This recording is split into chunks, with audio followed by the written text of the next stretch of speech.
नमस्कार मेरे प्यारे प्यारे विद्यार्थियों, स्वागत है आप सभी का बीजीय व्यंजकों के गुणनखंड की इस क्लास में, जिसमें आज मैं आप सभी को बताने वाला हूं कि बीजीय व्यंजकों का गुणनखंड किस प्रकार से किया जाता है, क्या क्या चीज़ें जरूरी होता है, वो सभी मैं आप सभी को बताने चल रहा हूं। दोस्तों, उम्मीद करते हैं कि आप सब अच्छे होंगे, लाजवाब होंगे और आप सबकी पढ़ाई भी बहुत बेहतरीन तरीके से चल रही होगी। दोस्तों, शुरुआत करते हैं कि बीजीय व्यंजकों का गुणनखंड किस प्रकार से किया जाता है, क्या इंपॉर्टेंट चीज़ें हमको जानना बहुत जरूरी है। चलिए दोस्तों बताते हैं।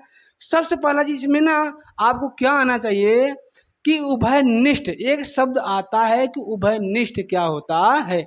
ये जो क्लास है ना, क्लास 9th क्लास 10th यानी जो भी बच्चे 11th 12th में हैं या जो भी 6 7 8 पढ़ रहे हैं, यानी कि ओनली 6 7 8 9 10 11 जो भी हैं सभी के लिए क्लास बहुत ही ज़्यादा इंपॉर्टेंट होने वाला है। दोस्तों चलिए शुरुआत करते हैं कि बताया कि कॉमन क्या होता है। उभयनिष्ठ, जिसको हिंदी में कहते हैं उभयनिष्ठ, क्या कॉमन क्या है, सुने ना, कहते ना ये तो कॉमन सी बात है। ऐसे क्या है कॉमन, क्या है वाला, इसको बता सकते हो। आइए मैं बताता हूँ कॉमन क्या होता है। कॉमन जैसे मान लीजिए कि जैसे आप शादी विवाह में जाते हैं, उसमें जो एक नाम सुने होंगे अगुआ। अगुआ क्या होता है ना, वो बाराती तरफ से भी रहता है और घराती तरफ से रहता है।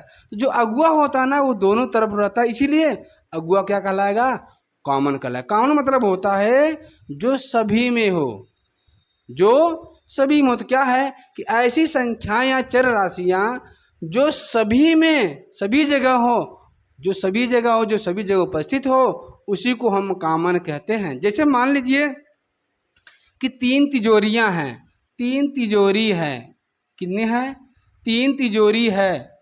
इन तीनों तिजोरी में अगर हम कह दें कि इसमें एक है आपका 50 रुपए का नोट, एक आपका है 100 रुपए का नोट, इसमें आपका एक है 20 रुपए का नोट, एक आपका है 50 रुपए का नोट, इसमें आपका है 10 रुपए का नोट, इसमें आपका क्या है, एक आपका है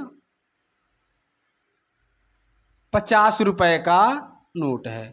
तो अब आप ये बताइए इन तीनों तिजोरियों में ऐसा कौन सा नोट है जो तीनों में है। आप कहेंगे सर जी इसमें इन तीनों तिजोरियों में जो तिजोरियां हैं इसमें क्या है, 50 यहाँ भी है, 50 आपका यहाँ भी है, 50 यहाँ भी है। यही जो 50 होगा ना, यही क्या कहलाएगा, यही कहलाता है आपका कॉमन, यही कहलाता है आपका क्या, उभयनिष्ठ। दोस्तों उम्मीद करते हैं आप सभी को इसके माध्यम से ना, तिजोरियों के माध्यम से, पैसे के माध्यम से आप सभी को कॉमन क्या होता है वो चीज़ें समझ में आ गया होगा। चलिए हम आपको बताते हैं कि जैसे कोई बीजीय व्यंजक दे दिया, उसमें हम कॉमन कैसे लेंगे। जैसे हमने क्या कहा, जैसे ले दिया x प्लस में, और देखो इसमें जो कॉमन होता है ना, कॉमन की खास बात है कि जो भी कॉमन लिया जाएगा, जो भी कॉमन लिया जाएगा, तो अगर चर होगा ना तो सबसे छोटी घातों का क्या, सबसे छोटी घात, सबसे छोटी घात कॉमन लिया जाता है। क्या होगा कि जो सबसे छोटी घात होगी ना वही वही कॉमन लिया जाता है। ठीक है, वही कॉमन लिया जाता है। ठीक, ये होता है कॉमन। जैसे अगर हम चर की बात करें, किसकी बात कर रहे हैं, चर की बात हो। जैसे मान लीजिए हमने लिखा यहाँ पर x प्लस लिखा आपका x स्क्वायर लिखा। अब देखो यहाँ पर क्या है, x है, ये क्या है एक्स स्क्वायर। इन दोनों में छोटा कौन है, छोटा है आपका सर जी x, क्योंकि यहाँ घात कितनी होती है एक। आप क्या करोगे, जब यहाँ से एक x निकाल लोगे बाहर ना, ये तो पूरा निकल जाएगा, यहाँ क्या बचेगा एक। अब यहाँ क्या बचेगा, यहाँ पर बचेगा x 2 बार था, एक बार निकल गया, क्या बचेगा, केवल एक पावर बचेगा। तो यही क्या हो गया, कॉमन हो गया। और देखिए जैसे हमने दिया कि एक्स स्क्वायर, फिर एक्स क्यूब लिख दिया, फिर x की पावर 4 लिख दिया। सर ये कैसे होगा, ऐसे होगा, सभी जगह x है, कॉमन तो है। सर जी कौन सा कॉमन ले जाएगा, आपने बताया अभी तुरंत, आपने बताया कि जो घात छोटी होती है वही कॉमन होता है। तो यहाँ सब छोटी घात क्या, x घाते दो, तो हम क्या करेंगे, एक्स स्क्वायर बाहर निकाल लेंगे। तो यहाँ क्या बचेगा, जब ये पूरा निकल जाता है ना भाई, यहाँ बचे क्या, केवल 1 प्लस। अब 3 घात था, 2 घात निकल गया तो क्या बचेगा, 1 घात। अब ये 4 घात था, 2 निकल गया, कितना बचेगा, x की घाते 2। यही क्या है, यही है आपका कॉमन। उम्मीद करते हैं ये चीज़ें समझ में आया होगा। और देखिए जैसे हमने लिख दिया कि यम स्क्वायर माइनस में 4m लिख दिया, ठीक, एम स्क्वायर माइनस 4m लिख दिया। अब यम स्क्वायर है, यहाँ पर क्या है, m, यही दो, यही सभी जगह है, यम दोनों जगह है, दोनों में कॉमन क्या होगा, छोटी का छोटा कौन है, यम। यहाँ से अगर हम यम निकाल लेंगे तो यहाँ m 2 बार है, 1 बार बचेगा। जब यहाँ से m निकल जाएगा तो यहाँ क्या बचेगा, 4। यही है आपका कॉमन, ठीक। और देख लीजिए जैसे हमने लिख दिया कि 2mn प्लस 5m स्क्वायर। अब देखिएगा यहाँ पर हमको वो देखना है जो दोनों तरफ जो सभी में हो, यानी हमको अगुआ देखना है। अगुआ पकड़ो, पकड़ के निकाल दो बाहर। जैसे इसमें क्या है कि देखो यम यहाँ पर भी है, यम यहाँ पर भी, क्या ऐसा और कोई है जो कॉमन है ना, कोई भी सर जी दिखाई नहीं दे रहा है कि यहाँ कोई है, केवल क्या है, m। छोटा कौन है, m। तो ये छोटी घात हम निकाल लेंगे बाहर। यहाँ से जब यम निकलेगा तो यहाँ बचेगा 2 और बचेगा n। अब यहाँ 5 यम स्क्वायर था, 1 यम तो निकल गया, यहाँ पर क्या बचेगा, 5 और क्या बचेगा, m।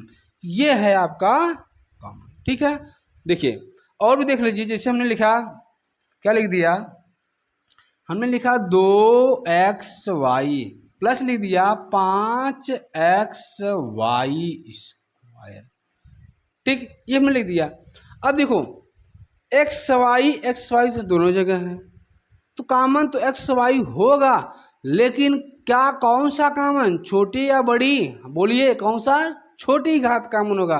देखो x तो यहाँ पर है, यहाँ पर भी है, दोनों घात बराबर है। आप क्या करो, x बाहर निकाल दो। x बाहर निकालोगे तो यहाँ क्या, आप देखो x तो निकलेगा, और आप देखो यहाँ पर y भी है, क्या है, y भी है, y भी है, मगर छोटी घात क्या होगा, y कॉमन लेंगे। चलो इतना तो कॉमन हो गया, x कॉमन हो गया और y कॉमन हो गया। अब यहाँ से x निकला, यहाँ से y निकल गया, x y निकला तो यहाँ बचा क्या, 2, ठीक। अब यहाँ से भी x निकलेगा, 5 बचेगा, एक y निकलेगा तो y बचेगा, क्या बचेगा, 5 बचेगा, और क्या बचेगा, y। तो ये हो जाएगा हमारा आंसर। दोस्तों उम्मीद करते हैं आप सभी को ये उभयनिष्ठ क्या होता है, किस प्रकार से उभयनिष्ठ लिया जाता है, और कैसे हम कॉमन लेंगे, तो वो चीज़ मैं आपको आगे बताने जा रहा हूँ। कि सर जी जैसे आपको संख्या आ जाए और साथ में संख्या हो तो क्या कॉमन लिया जाएगा, किस प्रकार से कॉमन लिया जाएगा, वो चीज़ें मैं आप सभी को बताने जा रहा हूँ। तो अब ऐसे रहे कि आपका हो गया 2x प्लस में 4 हो गया, ये है बीजी व्यंजक है। अब इसमें देखो यहाँ पर x है, यहाँ पर x नहीं है, अब क्या होगा, अब कॉमन क्या होगा, सर जी x तो है ये नहीं है भैया, संख्या कॉमन होगा। संख्या कॉमन क्या होगा, ये जो 4 और 2 है, आपको देखना ये किसके पहाड़े में आते हैं, किसके पहाड़े में आता है। तो जो आपको 2 और 4 है ना, ये देखना किसके पहाड़े में आते हैं, किस बड़ी संख्या के पहाड़े में आते हैं, किस बड़ी संख्या के पहाड़े में आते हैं। या आप क्या करो, इसी 2 और 4 का जो HCF होगा, मैस होगा, वही लेंगे, ठीक है। देखो ज़्यादा घबराने की बात नहीं है, मैं आपको बता रहा हूँ। देखो ये जो 2 है, ये 4 है, दोनों आपके 2 के पहाड़े में आते हैं, 2 के पहाड़े में आते हैं, तो क्या आप करेंगे, आप 2 यहाँ से कॉमन लेंगे। जब 2 कॉमन ले लेंगे तो यहाँ बचे क्या, x है। अब कॉमन का मतलब होता है भाग, कि आप 4 में जब 2 से भाग दोगे तो कितना आएगा, 2 दूनी 4, तो यहाँ का हो जाएगा x प्लस में 2। और देखिए जिसे हमने लिख दिया कि आपका 6x प्लस 5 या 6x प्लस आपका 8 लिख दिया, ठीक है। अब कॉमन क्या है, आप देख पा रहे हैं कि जो 6 और 8 है, जो 6 और 8 है, ये आपके 2 के पहाड़े में आते हैं, और किसी के पहाड़े में आता, दोनों एक ही पहाड़े में आने चाहिए। तो आप क्या करोगे, तो जो दोनों है इसमें कॉमन क्या रहेगा, 2 रहेगा। यहाँ क्या बचेगा, 2 तिहाई 6 और 2 चौके 8, ये हो गया आपका कॉमन। अब सर जी अगर मान लीजिए संख्या हो और अक्षर भी हो तब क्या होगा, ध्यान दीजिएगा भाई। देखिए जैसे हमने लिख दिया 2x माइनस 6x² हो गया। तो आप देखिए सबसे पहले क्या करेंगे ना, हम पहले संख्या कॉमन लेंगे। क्या कॉमन लेंगे? संख्या। तो जो दो आपका ये 2 और 6 है, ये दोनों किसके पहाड़े में आते हैं? सर जी ये आएंगी दोनों 2 के पहाड़े में आएंगे। किसके पहाड़े में आएंगे? 2। तो हम यहाँ से 2 कॉमन लेंगे। चलिए सर जी x भी है, यहाँ भी x है, तो कॉमन क्या? छोटी घात। Very good. क्या कॉमन लेंगे? छोटी घात x कॉमन ले लिया। अरे ये तो पूरा पूरा निकल गया, तो यहाँ क्या बचेगा? 1। अब यहाँ देखो 2 तिहाई 6 3, x 2 बार था, 1 बार बाहर निकला है, क्या बचेगा? 1 बार आपका बचेगा। ठीक, ऐसे ही कॉमन लिया जाएगा। और देखिए जैसे मान लीजिए हमने लिख दिया कि 6m² माइनस 8m प्लस इतने लिखते हैं। अब देखिए यहाँ पर क्या कॉमन रहेगा? 6 और 8 किसके पहाड़े में आते हैं? चलो मैं यहाँ आपका कर देता हूँ 6 और 18 कर देता हूँ। अब क्या होगा? 6 भी कॉमन है, यानी 6 और 18 में कॉमन क्या रहेगा? 6, क्योंकि दोनों 6 के पहाड़े में आते हैं। यम में छोटी घात कॉमन लेंगे 6m, तो यहाँ से 6 निकला, एक यम निकला, क्या बचेगा? m। और 6 तिरीक 18, यम तो बाहर निकल गया। तो ये हो गया आपका क्या? कॉमन किस प्रकार से लिया जाता है। ये चीज़ें आप सभी को समझ में आया होगा। एक